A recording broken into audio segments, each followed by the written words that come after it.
सो hey guys, कैसे हैं आप सभी लोग। तो दोस्तों, आप लोगों में से काफ़ी सारे लोग मुझसे बार बार ये पूछने में लगे थे कि सर इस बार नैनीताल बैंक की वैकेंसीज के बारे में क्या अपडेट्स हैं। क्या सर इस बार नैनीताल बैंक की क्लरिकल की, एमटी की या फिर पीओ की किस तरीके की कौन कौन सी वैकेंसीज इस बार आने की चांसेस हैं। अब देखिए दोस्तों, जिस हिसाब से आप सभी लोगों को पता है कि नैनीताल बैंक में एक सिंगल एग्जाम होता है और सिंगल एग्जाम्स के बाद दोस्तों उसमें इंटरव्यूज होते हैं, फिर चाहे वो क्लरिकल पोस्ट के लिए आए, चाहे वो मैनेजमेंट ट्रेनी के पोस्ट के लिए आए या चाहे वो डायरेक्ट पीओ की पोस्ट के लिए आए। क्योंकि आप लोगों को पता होगा इसमें एमटी और पीओ में क्या डिफरेंसेस हैं। अगर एमटी का इस बार नोटिफिकेशन आता है तो एमटी के केस में क्या होता है, आपको एक साल के लिए एक फिक्स स्टाइपेंड दिया जाएगा which is nearly equals to 39,900 and something या 40,000 के आसपास आप उसको मान लीजिए।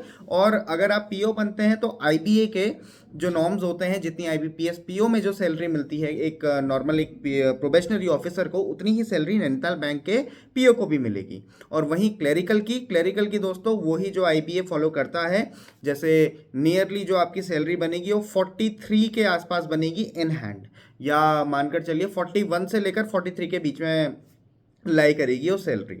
अब यहाँ पर बहुत लोग का ये पूछना है कि सर क्या इस साल नोटिफिकेशन आएगा। अब देखिए दोस्तों, हर बार आई रिपीट, पिछले कुछ सालों से जब से मैं बैंकिंग एग्जाम्स दे रहा हूँ या जब से सुन रहा हूँ उनके बारे में, मैंने हमेशा से सुना है कि नैनीताल बैंक के फॉर्म्स आए हैं। और ये कभी भी प्री डिफाइंड नहीं होता कि किस डेट को ये आने की ज़्यादा चांसेस हैं कि ये इस महीने में आएंगे, इस महीने में आएंगे, इस महीने में आएंगे। बट ये कंफर्मेशन होती है कि हाँ भाई, हर साल नैनीताल बैंक जो है वो अपनी ब्रांचेस भी बढ़ाता है, अपना बिजनेस भी ग्रो करता है और साथ ही साथ में वो वैकेंसीज भी लाता है।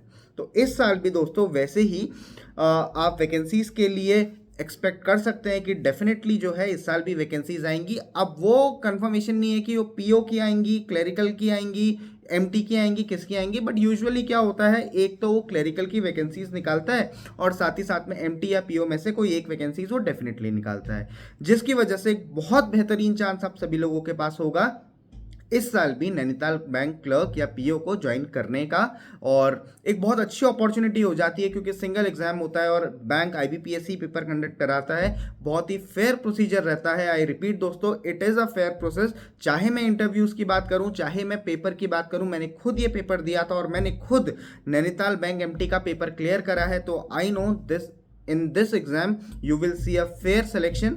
और वहीं दोस्तों बढ़िया से तैयारी करिए इस चीज़ के बारे में, इस एग्ज़ाम के लिए, क्योंकि एक once in a lifetime opportunity आपको देता है। प्री मेंस और इंटरव्यू वाला प्रोसेस नहीं है। आप पेपर निकालिए और पेपर निकालने के बाद डायरेक्ट आप इंटरव्यूज़ के लिए एलिजिबल हो जाएंगे।